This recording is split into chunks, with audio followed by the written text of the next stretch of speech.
Session 4, Dealing with North Korean Nuclear Threat, will now begin. This session will be moderated by Dr. Sumi Terry from Wilson Center. Dr. Terry, the floor is yours. Thank you. Good afternoon. For people who are sitting in the back, maybe we just move towards the front. This is really a deadly hour because we're going last, and I think for people who have traveled from um, overseas, this is kind of it's a jet lag time, and I know that everybody's exhausted, so we're going to just try to stay a little bit lively and try to have more of a discussion. And we will want to also get all of you involved. So get ready to ask questions that you meant to ask all day but didn't, and whatnot.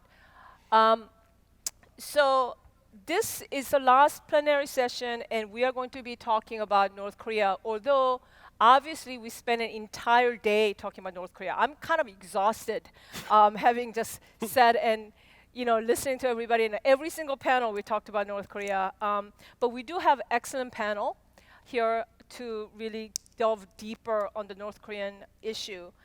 And so we'll just begin. We'll begin right away. And I think we should begin with National Assemblyman Tae Young-ho, who is a member of the National Assembly from the Gangnam District, first Korean from North Korea to be elected by constituents as a member of the National Assembly.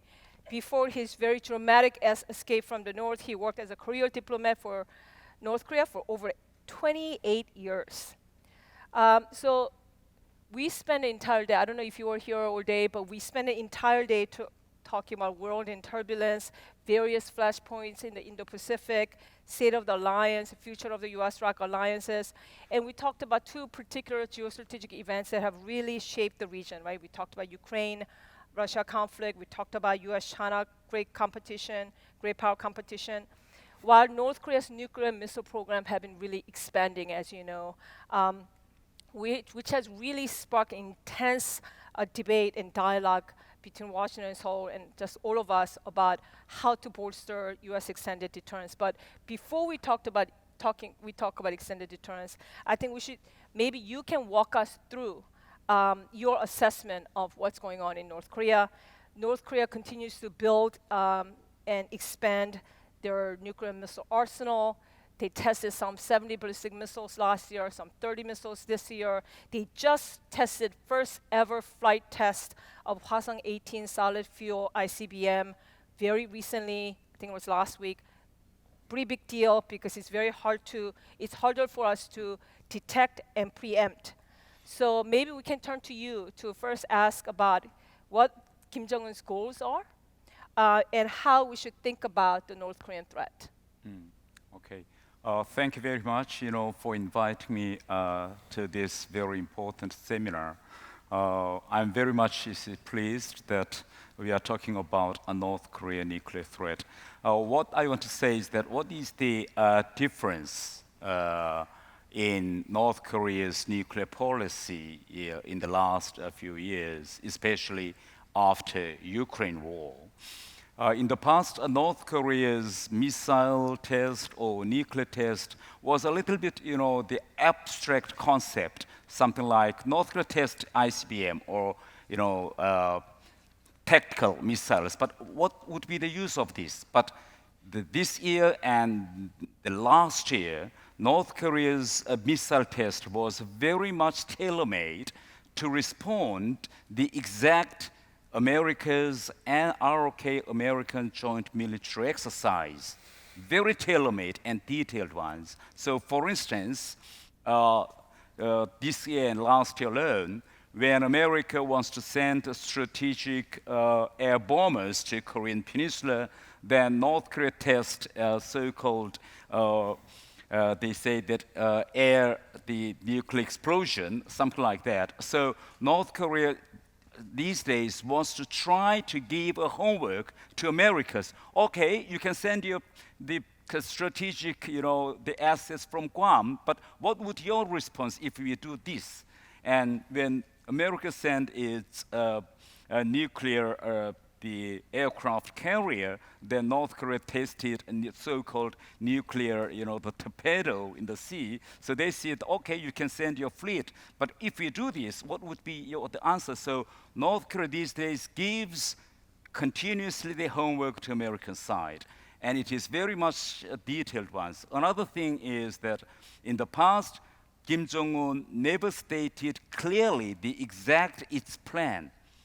But these days, especially in Eighth Party Congress in January of 2021, he delivered a very specific, the plan. Yes. And he wants to show to the world that how much he carried and where he is now. So it is very detailed, the ones. So for instance, in West Sea, North Korea, destroyed Sonam. And it is very clear that because of China, North Korea wants to, use bubble effect in West Sea. But in East Sea, they don't care the Japanese concern, so that's why they can use Russian style of, the tsunami, the case. So they want to show very detailed, the tactical things, so that I think we have to be very clear now to be more tailor-made response to North Korea's these detailed provocations. And another thing which I want to raise in this seminar, that even though the question is the dealing with North Korea, but now we have to discuss whether we should deal the Korean Peninsula case separately, or now from now on whether we should include the whole Northeast Asia as one theater. Now I think it's the time for America and ROK and even Japan and Taiwan together. We should think the whole Taiwan contingency, Korean Peninsula contingency as a kind of one theater. And the question is whether America, together with the allies, are ready to include or to regard this Northeast Asia as a kind of one theater. I think that is what we want to discuss in dealing with North Korea. But when you said that North Korea's provocations and the tests were very tailor-made, Yes. but what's the larger goal? Is it to deter? Is there a more offensive goal? I mean, last year we saw enormous focus on tactical nuclear weapons and all the talk of preemptive use, the new nuclear doctrine. What's the goal for Kim Jong-un? North Korea wants to show its capability. Yes, they want to show their capability in a very detailed ways. For instance, in the last ROK-America joint military exercise, when ROK and America announced its plan, Kim Jong-un, opened its party plenary meeting, and he gave a very clear answer to America and South Korean side. He said that, okay, you can go on your own military exercise. Meanwhile, I'll send my conventional, army forces to countryside to do the farming working, and I'll give you all the, headache and homework to deal with. And after he announced, he actually sent all the North Korean military conventional forces to the countryside to help the farming. But what he did is to do all those nuclear exercise to directly, the target the developments of war exercise. So that's why he wants to be more detailed, and he wants to show how much he has developed to deal with America and ROK forces together. Yeah. Okay, thank you. So then I'm going to go to you, Dr. Bennett. So let me first introduce quickly Dr. Bruce Bennett from the RAND Corporation. He's an adjunct international defense researcher at RAND Corporation and a professor at the Pardee RAND Graduate School, published widely, expert on North Korean military threats, future ROC military force requirements, military balance, asymmetrical threat. We all know Dr. Bennett. So you spent many years devoted to analysis of North Korea's WMD program. The latest solid fuel ICBM test, that milestone might not be a game changer, but it still marks an important advance in North Korea's goal to build a nuclear arsenal that could directly threaten the United States. And what it really shows is just over time how North Korea's missiles have really, not only in just quantity, how many times they did it, we just focus on the numbers, but they have really, there's sophistication in range, the diversification, it has really increased, right? So just following up on what Mr. Tae just said, your take on North Korea's nuclear and missile capabilities. Well, I think we have to start with what Kim personally has said.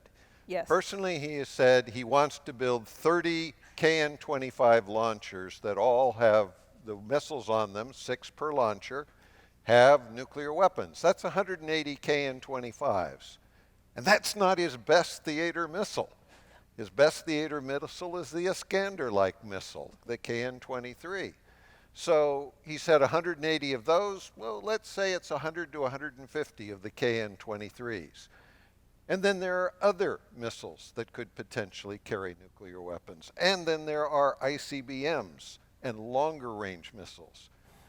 In other words, Kim is telling us very clearly he's not there yet, but he's not shooting for a force of 50 or so nuclear weapons.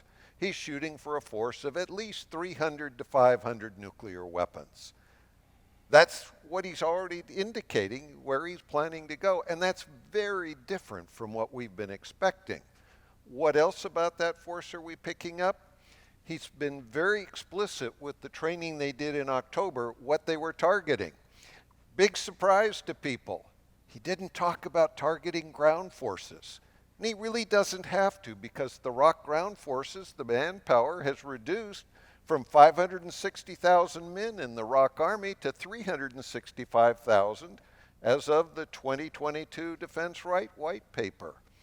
So thinness of the ROK ground forces in the forward area is a matter of fact. He doesn't need to worry about that. What he's worried about, very explicitly, he's worried about attacking airfields, ports, and military command control. And let me just talk about airfields. Airfields are where the ROK has put much of their investment as they've tried to do the manpower versus technology trade-off to be able to manage the North Korean threat. And there are 12 that have fighter aircraft in South Korea with all of the ability to maintain them, with all of the ability to operate.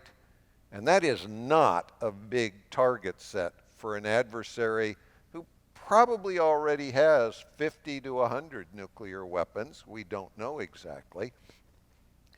But that's too small a target set. That's not what the US and NATO countries or the Soviet Union and the Warsaw Pact did in Europe during the Cold War. We built dispersal bases. We prepared to be able to spread our forces out so they weren't easy nuclear targets.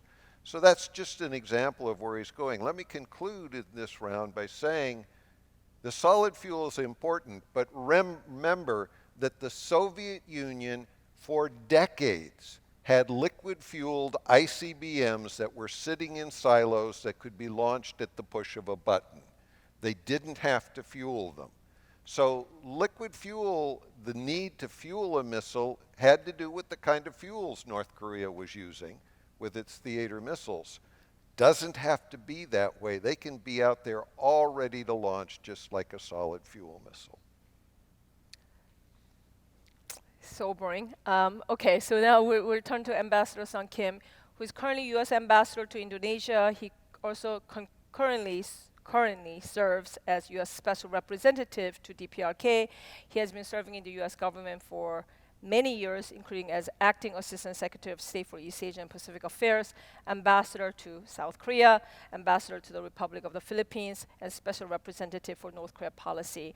So you just heard Mr. Tae-yong sort of explaining what North Korea has been doing and this capability that Dr. Bennett was just talking about. Maybe you can sort of talk about, maybe you can address how South Korea and the United States have responded, how U.S. have responded to this capability, this increased threat coming from North Korea. Great. Thank you very much, Sumi, for moderating the session.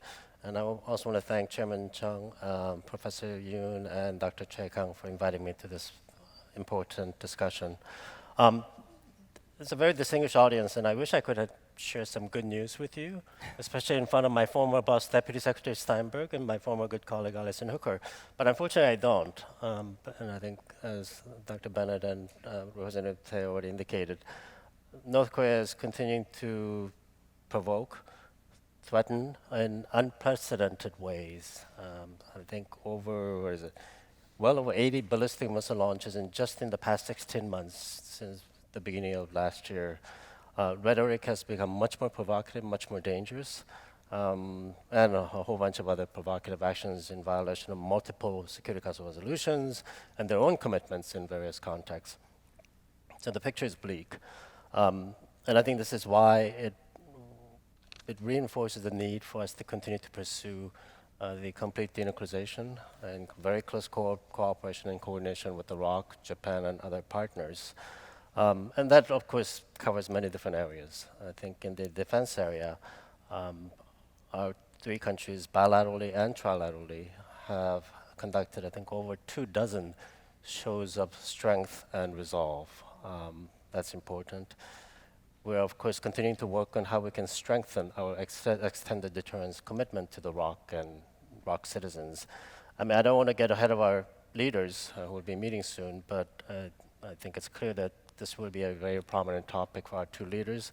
And Jake Sullivan, our National Security Advisor, already indicated that what comes out of the summit will very clearly convey our sense of commitment, extended deterrence commitment to the ROC. So we're looking forward to that. On sanctions, Representative Tae talked about how North Korea is continuing to give us homework to make sure that we're responding appropriately, effectively to each provocation. And I think we're trying, and again, in very close cooperation with the ROC. For example, just a couple of days ago, we together announced new sanctions designations against DPRK-related entities. In fact, I think over the past 16 months, the U.S. Treasury Department and the State Department have sanctioned, I think, over 50 entities and persons related to DPRK illicit activities. So that effort will continue. And despite the fact that we're not getting any cooperation from Beijing or Moscow in the UN context, I think it's important for us and our partners to continue to pursue meaningful responses in the UN context. So that will also be an important piece of our response to North Korean provocations. So it's multifaceted, and we will continue to pursue. But our commitment to seeking a denuclearization and a lasting peace on the peninsula through diplomacy is unwavering. We remain determined to do so, despite the fact that we have seen no indication of interest on Pyongyang's part to engage in a meaningful dialogue with us, but we will not be deterred. One of the key questions we're supposed to ask in this panel is it still feasible to achieve denuclearization? Is it realistic? Is it feasible? I'm just going to throw it out there for you. Well, I think I would be out of a job if it's not feasible.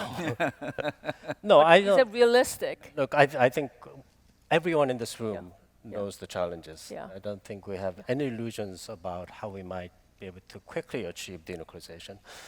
But I think the consensus we use here in Washington, Seoul, Tokyo, and among our partners is that we must continue to seek the complete denuclearization, and that diplomacy is the only viable means to do so. Okay, we'll turn to next Ambassador Kim. All right, is Professor Tokuchi Hideshi, currently president of the Research Institute for Peace and Security. He has previously served as Japan's first ever Vice Minister of Defense for International Affairs, and he's a graduate of my alma mater, Fletcher School of Law and Diplomacy. You've just heard from everyone, Ambassador Kim talking about some 80 missiles, and in October 4th of last year, one of those missiles was North Korea, carrying out, I think it was the longest ever missile demonstration, intermediate range ballistic missile that just flew over Japan, 4,500 kilometers, 22 minutes in air. Your perspective from Japan's perspective on the expanding nuclear missile capability and the threat? Well, Dr. Sumiteri, thank you very much for your kind introduction. And also let me thank Asan Institute for having me. Particularly, I'm very much grateful to Dr. M.J. Chan and Dr. Yoon and Dr. Chegan. Thank you very much. Well, in Japan right now, the notion that Taiwan contingency is Japan contingency is very much popular, but in fact, the Japanese threat perception on North Korea is growing. And actually, it is very much evident when you see the newly released national security strategy and also national defense strategy of Japan. And actually, let me introduce some of the opinion polls conducted in Japan. Last fall, the Japanese government conducted one opinion poll, and according to that, Japanese public concerns about North Korean missiles and nuclear development are larger than those of 2021. And according to another poll, the number of Japanese who designate North Korea as a threat is almost the same as that of the people who designate China. And another poll shows that the large majority of the Japanese think denuclearization of North Korea is unlikely. Only 11% of the Japanese expect that it will happen. And in terms of the North Korean missile launches, the ICBM launched on November 18th last year landed within the Japanese EEZ. And also, Dr. Terry, you mentioned the most recent ICBM launch by North Korea 12 days ago. And at that time, Japan even issued an evacuation order to the residents of northern island of Hokkaido. So the Japanese concerned about North Korea, nuclear development, and also missile ambition, the Japanese concerns are growing and growing. Yeah. Thank you. Finally, we turn to Professor Yogi Toluraya, currently the Director of Institute of Economics of the Russian Academy of Sciences. Previously, he served as a member of the United Nations Security Council expert panel overseeing sanctions against DPRK. He served 2 postings in North Korea at the Russian Foreign Ministry and was a deputy chief of the Russian embassy in South Korea. So we finally turn to you. I know you have to leave at 5 o'clock. Your perspective on what you heard, and what is Russian government's position on North Korea's WMD program, and how do you assess the threat? All right, thank you. First of all, I would like to thank Dr. John and the Asan Institute to giving me opportunity to speak, to inviting me here, and I'm speaking, of course, in personal capacity. The topic of this session is nuclear issue, the crucial issue for many years. And it looks like it was a little bit not enough noticed that last September there was a watershed event. This is the nuclear doctrine law in North Korea, and in fact it changed the situation. You know, North Koreans said that there will be no denuclearization legally, and actually they see demanding now denuclearization from them is like North Koreans demanding from US, you should abolish the Second Amendment, and in that case we promise to improve our human rights situation. They see it like this. So there's not much ground for negotiation, and there's not much ground for any compromise on denuclearization, seemingly. The issue is, how can the world accept it? Of course, we're never going to accept North Korea as a nuclear state. There's been a Russian position before, and it will be that like this forever. We're not going to accept North Korea as a nuclear state. But in political and military planning. We have to take it into account. We can't ignore it. And the crucial issue is, what's the purpose of current build-up? Dr. Bennett has given very vivid and impressive description of what's going on, that North Korea are about aiming at having 350 nuclear warheads and missiles, and the obvious question is why? What for? Well, for years, for decades, and I've been dealing with Korean issue for 45 years, I've been saying that, well, you know, they want to deter any aggression. They want to prevent any kind of interference. They want to withstand pressure, especially after they were left without major allies after the breakup of Soviet Union. And I was 100% sure that that deterrence is the main goal of nuclear weapons development. Now I'm 99% sure. And I give 1% that, well, maybe, especially given Kim Jong-un's accent on tactical missiles and tactical weapons, which are aimed obviously at the South Korean theater, maybe there is some kind of crazy idea that under certain circumstances there might be a sort of military adventure. I still don't believe it. And additionally, many people think that the Ukrainian conflict has given some kind of increased the possibility of a military conflict in Korea.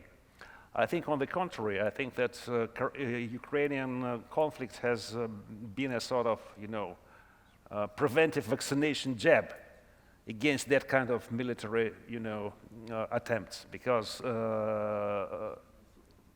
well, North Koreans understand pretty well that if they start some kind of a military conflict, there's absolutely unacceptable probability of them being totally destroyed. So they're not about to do this. And additionally, for this 1% possibility, the whole US, South Korean, and Northeast Asia countries for years have been preparing a complex of very costly preventive measures and counteractions. So I'm still thinking that Korean Peninsula is one of the least possible places for a military conflict to arise on this globe, on this very unsafe globe these days. But there can be accidents, and the more weapons we have from both sides, in case South Korea would have nuclear weapons as well, this issue has been discussed. By the way, of course, I wouldn't welcome such a prospect, but I can assume that in this case, there will be much more safer Korea. Look at India and Pakistan. After they acquired nuclear weapons, well, nobody expects India and Pakistan to start a full-fledged war, actually. But still, the increase in weapon potential decreases stability and gives room to accidents. So what's the way out? North Koreans are not interested in denuclearization per se, but, well, maybe in case, for example, let's imagine this 47th president of the US will be again Donald Trump. Can they start from where they left in 2019? Maybe not, but maybe some kind of a dialogue may start. But I'm sure that the purpose of this dialogue should be de-risking and sort of, I know nobody likes these words, arms limitation, but some kind of limitation, reduction, and prevention of further expansion of military potential in North Korea. I think that's the most rational thing for any American administration, for any South Korean administration, and I'm not speaking on Russia's behalf, but even given our contradictions and our conflict with the US now, I don't think that Russia would be against it. Thank you.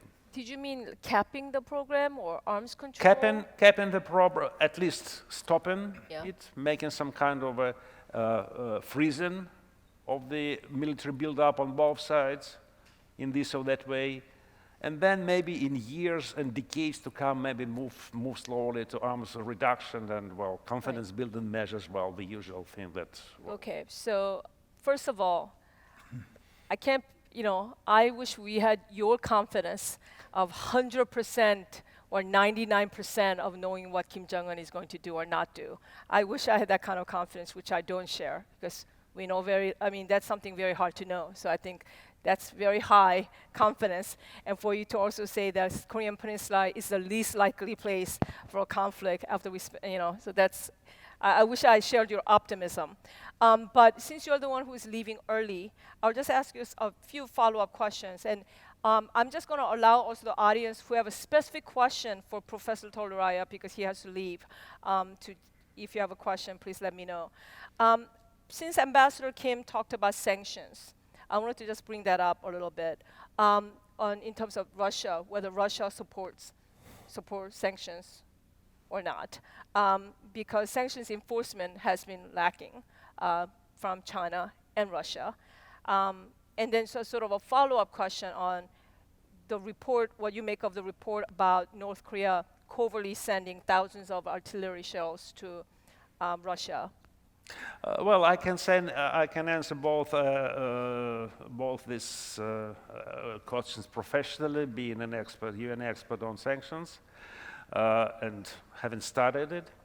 Well, Russia is, in fact, is very prudent in keeping the sanction regime, and very cautious in not breaking it. And they were in last years, there were no cases of Russia breaking sanctions regime simply by virtue of having no ties. The only exception might be some North Korean workers who were left in Russia, but that was also unintentional. They just couldn't go because of COVID measures. They don't hold the working visa, but they survive somehow. There's just several hundred of them. They survive somehow, so probably they're getting some money. But this is illegal. Well, and given the number of illegal workers in the US, for example, I don't think that any government is very much, can do much about it. And this is, I think that that's one of the few examples of Russia breaking the sanctions. We don't do it en masse. We don't break the sanction intentionally, and then there's actually no economic and financial contacts between Russia and North Korea for last years at least.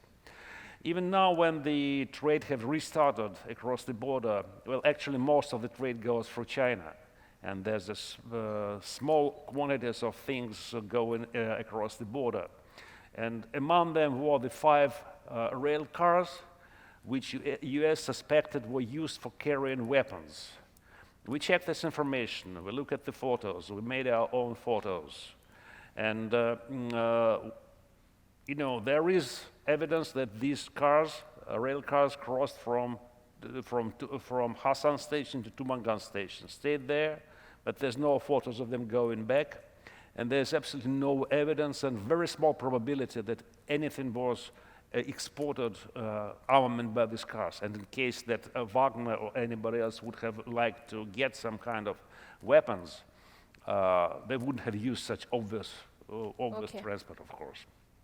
Thank you. Yes, Chae-gang.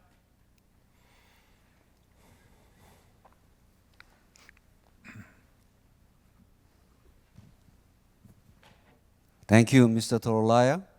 I have just one quick question. I read an article about the North Korean missile capability. It is reported that the Russian missile capability, actual technology, was used in developing the solid fuel-based ICBM. But on the other, you mentioned Russia is very prudent and cautious implementing sanctions. How come it is possible for North Korea to acquire such technology from Russia? I'm wondering, whether, first of all, is it true? If that's the case, who should be the responsible for that, and what can we do about it? Well, I can answer that. in fact, after the breakup of Soviet Union, 30 years ago, there were cases that North Koreans tried to recruit some Russian specialists, technicians, scholars, to get to North Korea. They did contracted about a dozen of Russian professors and experts who went to Pyongyang, and I've been dealing with this case when I was on the foreign ministry, actually. And so what they said, they were mostly asked to deliver lectures on, not practical things, but more theoretical things. And when we found out, they were found on the spot, they were summoned to the embassy, and they volunteered to get back. And they got back. So North Koreans obviously got some knowledge from Russia. They got some technologies from Russia. They got some blueprints from Russia. And when they speak about the input in ICBMs, especially in the missile engines, actually, this is the former USSR heritage. I understand that I don't want my information to be politically, interpreted, but in fact, many people can confirm that they got a lot from Ukraine. They were looking, and they were privy to the Yuzhmash plant in Ukraine for some years. They recruited experts there. They got some designs and maybe parts, or if not complete, R-250 missile engines there. And that was behind the boost of their missile program approximately after 2015. Okay. Thank you. May I say just? Yes. Yes. I want to just add one, the comment on it. I'm not sure whether, Gregory agree with me or not. The policy of Russian government on North Korea, especially on sanctions, is not like a policy matter, but it's like a sentimental matter, which I want to, emphasize. For instance, Russia is a big territory. So Russia's those nuclear and military defense industries spread out the whole part of very big territory. And North Korea knows very well that which place and which city and which factory produce what kind of missiles and technologies. So this is a matter of Moscow, whether can strictly control the whole big, vast defense academies and the industries, the whole part of the Russia. So there are hundreds of Russian spies and agents who wants to, spy those technologies from exact the factory or defense academy.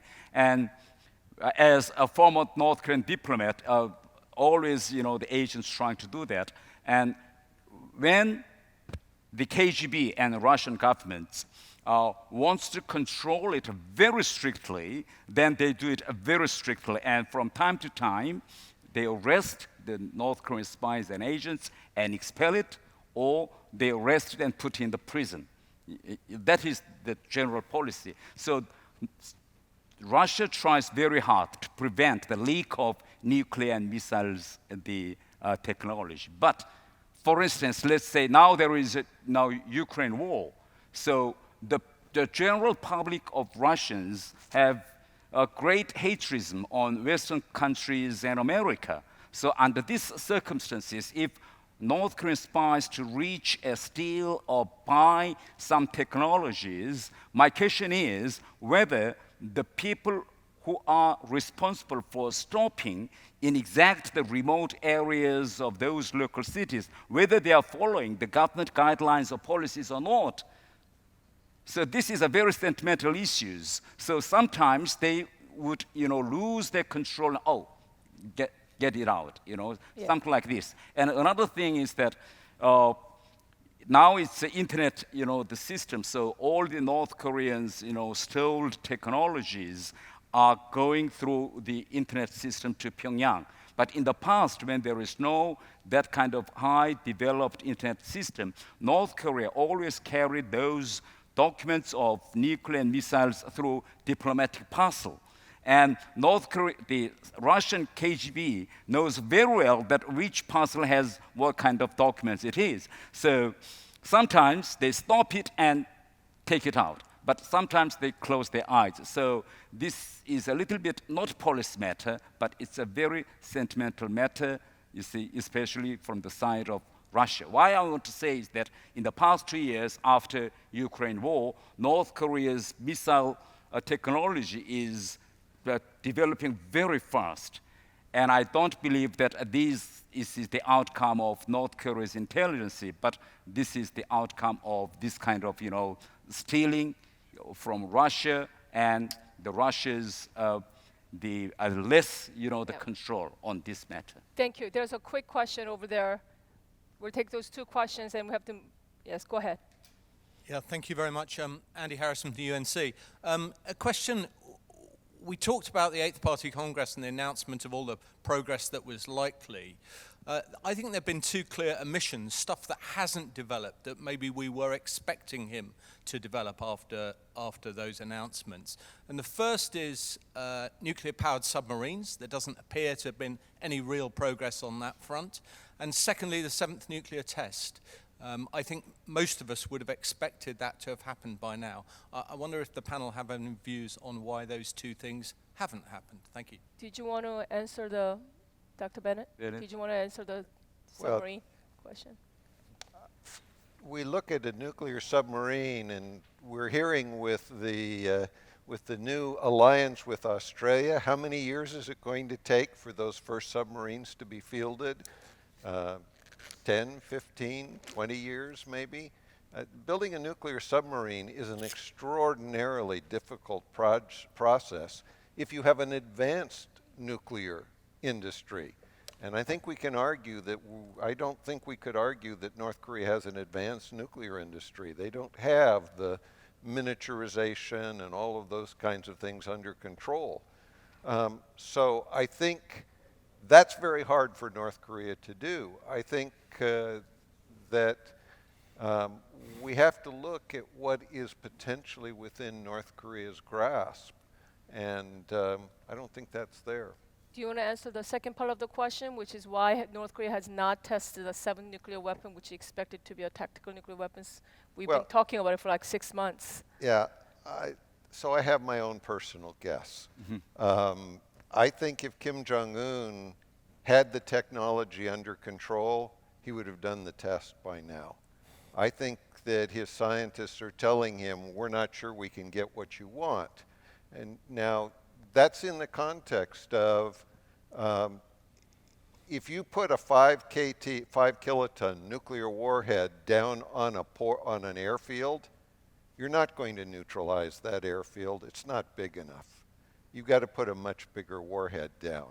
I don't think he's looking for 2 kiloton or 5 kiloton nuclear warheads. I think he's looking for something much more powerful.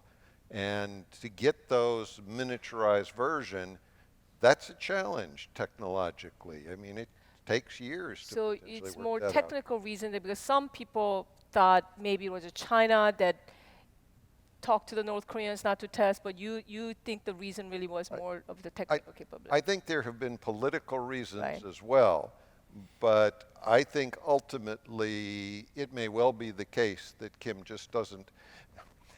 If I'm a North Korean scientist and I tell Kim we're ready for a TAC nuke test and we're going to get a 50 KT explosion and I get a 5 KT explosion, my family and I don't have much future. And so I think those scientists are going to be very careful knowing the nature of the society. My fear is that the leakage that Assemblyman Tae was talking about from Russia may be one of the things that Kim Jong-un is looking for, having targeted specifically people who could provide that kind of information. But I don't have any evidence of that. I just suspect that to be the case. Thank you. We have a question here, and then we're going to Ambassador Fujisaki after your question, on the right. Thank you. Let me ask a very, very simple and technical question to Bruce. I'm sorry about that, but This morning, John Hamre talked about difficulty to go nuclear from the South Korea's perspective. If we apply his arguments to North Korea, there may be lots of hurdles to overcome. But so far, a number of countries have overcome those hurdles. So my simple question is, is North Korea capable, is North Korea's ICBM with nuclear warhead operational? Operational. So You're answering that question. that's a really interesting question. I think the answer is we haven't seen several things that I would want to see before I think it's really fully operational. I'd want to see a full range test. There's a difference between a warhead coming back in through the atmosphere, coming straight down, and instead coming in at an angle where it's heating for a protracted period of time before it gets to its target. So I think this full range test that Kim Yo-jong was talking about is something that they would probably want to do once they're confident that they can do it adequately. And even the miniaturization and so forth that they would want, I don't think they're quite ready. But the problem is, we just talked about sanctions evasion and lack of implementation, and just the North Koreans are continuing to test. So aren't you concerned they will get there because they've been on this path and we can't seem to stop it? I mean, no fault to our policy. It's just that they are on this path and we don't seem to be able to get them off this path. So. Well, I guess I have to admit that when North Korea did their first ICBM-related test last year, I was just absolutely surprised that the U.S., at least publicly, didn't do anything to stop them from doing a second test. Well, what are they supposed to do? Well, we didn't say, hey, if you do a second test, we're going to do this. We're going to reinvigorate nuclear weapon storage in South Korea. We're going to provide information operations against you, along the lines that David Maxwell was talking about. Look, Kim is scared to death of outside information. Why aren't we using that? And we could. Well, I think information campaign or information effort has always been an important part of our overall policy. It continues. But it is also true that when a country is in a very strict prison-like lockdown, as the DPRK has been during the pandemic, it's pretty hard to get anything into the DPRK. But I can assure you that we see the value of providing the kind of information that would resonate with the general public. I mean, for example, your own institute, the Great Rand Corporation, I think estimates that each SRBM costs $3 to $5 million, US dollars. IRBM costs $10 to $15 million. ICBM costs $20 to $30 million per launch. Now, if the North Korean public is not eating well, not receiving medical care, hears that, I think it would lead to great discontent. So that's the kind of information that we want to inject into the North Korean society. But it's been a challenge because of the pandemic. Yeah. Well, and from what the Daily NK has said, there are people who are hearing that in North Korea and starting to make a point of it. Yes, go ahead. Yeah, before our Russian colleague is leaving, I'd like to say one important thing. Sure. Russia showed very bad examples for North Korea by invading Ukraine. Two things. First, North Korea probably believes that Russian nuclear blackmail is effective in deterring the direct involvement of the United States and NATO in the Ukraine war. And secondly, North Korea probably believes that once a country abandons nuclear weapons, just like Ukraine did in the Budapest memorandum, then the country's security will be jeopardized. So Russian invasion of Ukraine makes the denuclearization of North Korea very, very difficult. Yes, I want to say why North Korea, Kim Jong-un, has not used this seventh nuclear test so far, because what we have to admit that from 2018 there is no nuclear test, and Kim Jong-un met the Xi Jinping for the first time in March of 2018, and in official documents reached between Xi Jinping and Kim Jong-un, we found a very important word that Kim and Xi Jinping agreed to continue to do on strategic communication. And this strategic communication, this word, continues to appear all the official messages exchanged between Xi Jinping and Kim Jong-un. Even a few weeks ago, they exchanged the letter, and both of them still agreed strategic communication. So this means that the nuclear test card is not the card for America or ROK, South Korea, but this is the card which can be played by Kim Jong-un towards Xi Jinping. So if Kim and Xi Jinping still wants to continue to keep this strategic communication, it implies two things. First, from Chinese side, China would not openly ask North Korea denuclearization. So now China does not say to North Korea, we want denuclearization. Another is China would continue to block all the new sanctions by United Nations. That is what Chinese promise. From the side of Kim Jong-un, he would not do any nuclear test without any pre-notice or approval from Xi Jinping. So this strategic communication still goes on.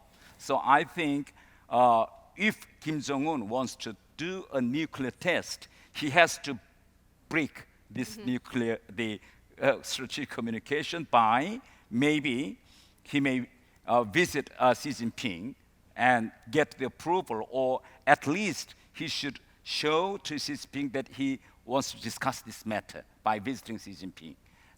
So I think the reason why no more nuclear test is that Kim Jong-un wants to use this card with Xi Jinping. Yes. So if he does go to Beijing, then we're sort of in trouble. Ambassador Fujisaki, you had a question?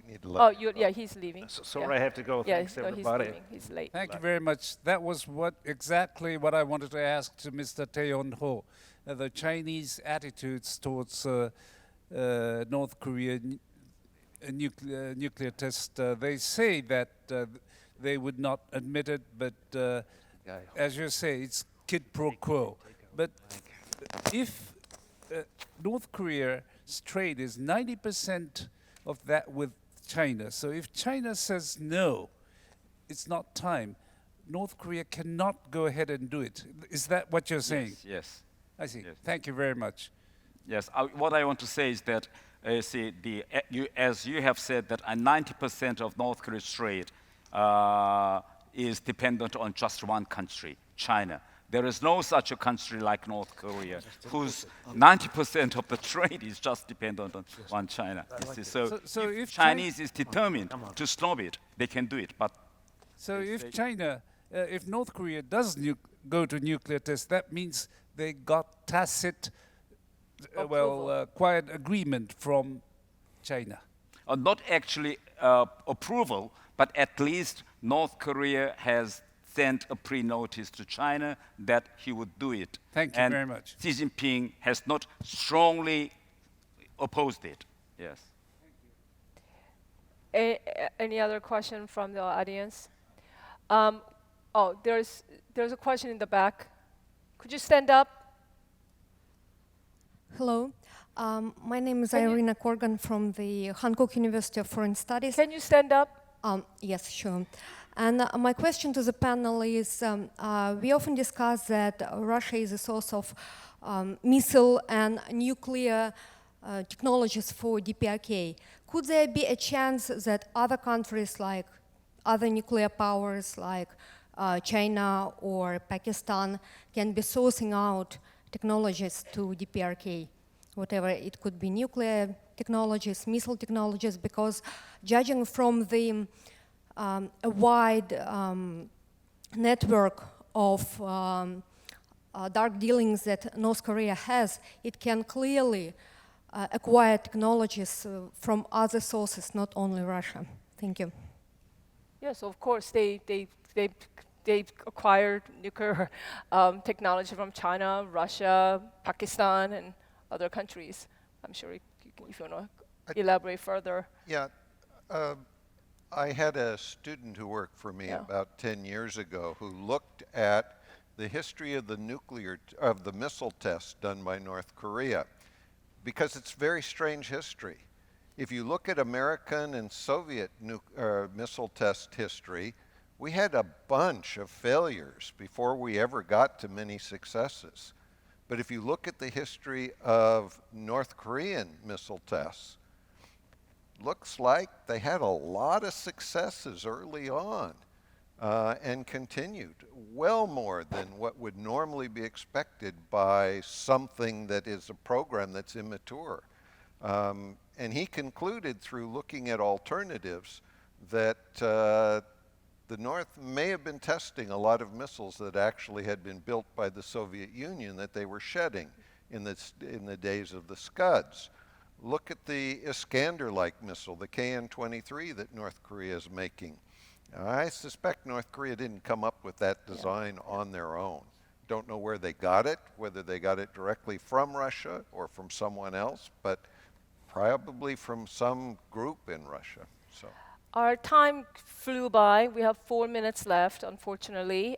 We didn't really get to policy angle after spending all day talking about extended deterrence and whatnot. So I think maybe we can just go, each of you have less than a minute in terms of policy, what we should expect to go forward. If you want to comment on extended deterrence, please do. And that's how we'll conclude, because we've been talking about it all day and somehow we didn't get to talk about it. Just briefly, we can't afford a North Korea with 300 to 500 nuclear weapons. We've got to somehow get them to at least put a pause on their development program, and they're not going to do that willingly. So we've got to put some really serious pressure on them to do that, and that probably involves a series of things that the U.S. threatens North Korea with if they don't do some kind of nuclear production freeze. But we could talk about the details of that later. But threats, if you have threats, need to be credible. Then we have to be able to follow through with threats. You don't make empty threats. Oh, absolutely. We have to be prepared to follow through. So that means U.S. and South Korea have to get together, probably with Japan as well, and even with China if we can make it work, and decide what you threaten Kim with. And information is part of it, but it also potentially has to be military. Ambassador Kim. I mean, I share Bruce's concerns about the growing threat from the DPRK. So I think the U.S. government, in very close coordination with Iraq, Japan, and our other partners, will continue our multi-pronged approach, intensifying in sort of every aspect in terms of sanctions, defense cooperation. And as I mentioned, I think our two presidents will have a very important discussion in Washington. And what you get out of the summit, I think, will go a long way to reassure the South Korean population, but also send a very important message to Beijing and Pyongyang. I'll just say, I mean, we're obviously excited about President Yoon's visit to Washington. I can't think of a better way to celebrate the 70-year anniversary of this very special relationship than a state visit by the ROC president. I do think on North Korea policy, Seoul and Washington have been very much in sync. And I do look forward to it's going to be tomorrow when the joint statement comes out, right? Yeah, I should just note that, I mean, I've been involved in this issue for many, many years. Right. And I think this type of close coordination, cooperation, communication that we're enjoying with Seoul is probably better than ever. Yes. Yes, I started my today's remarks by saying that we have to look at this as kind of Northeast Asia as kind of one theater. So I want to compare Europe and Northeast Asia. In Europe, so far there was no nuclear war.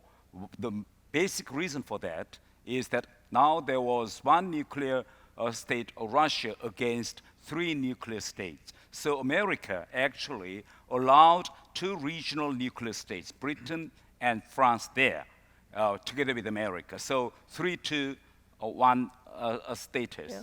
But in Northeast Asia, now if you look these as a kind of one theater, 3 nuclear states, China, Russia, and North Korea as one bloc against 1 nuclear state, America. So we have to admit that our past 30 years of history of denuclearization of North Korea failed.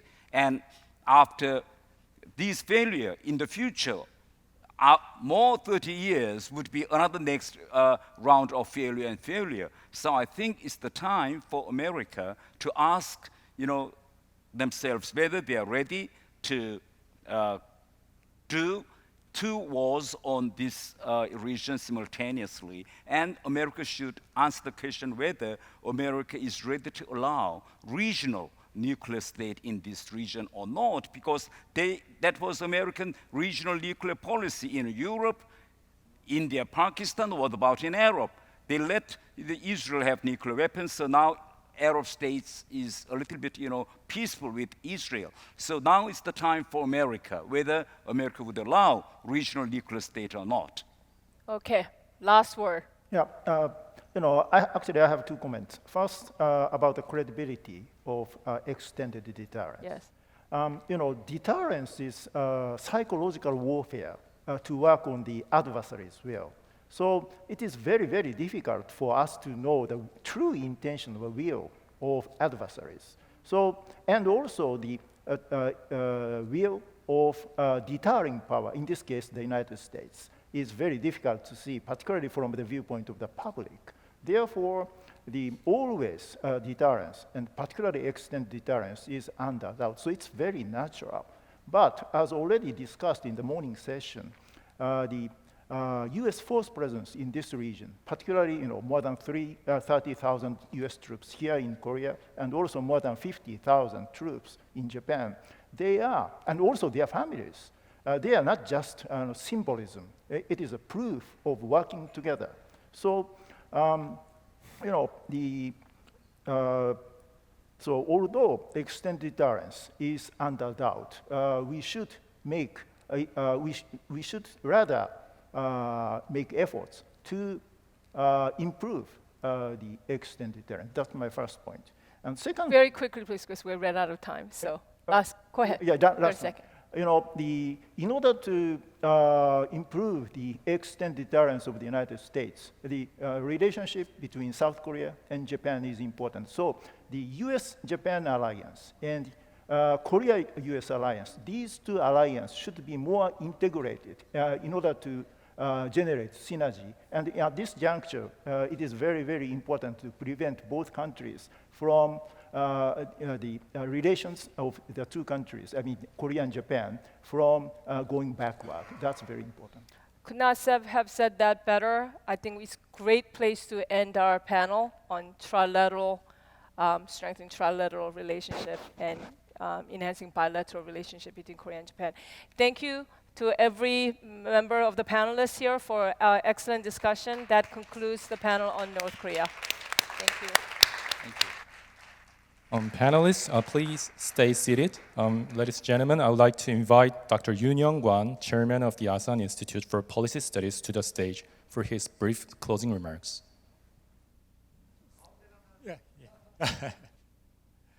Thank you very much. I think we had very stimulating and productive discussions all day. And I really appreciate your excellent contribution. And owing to your contribution, we could widen our perspective and deepen our thoughts on these important issues. Thank you very much. We hope to see you again next year. And before we depart, why don't we give a big applause to the staffs of Asan Institute for Policy Studies. Thank you very much.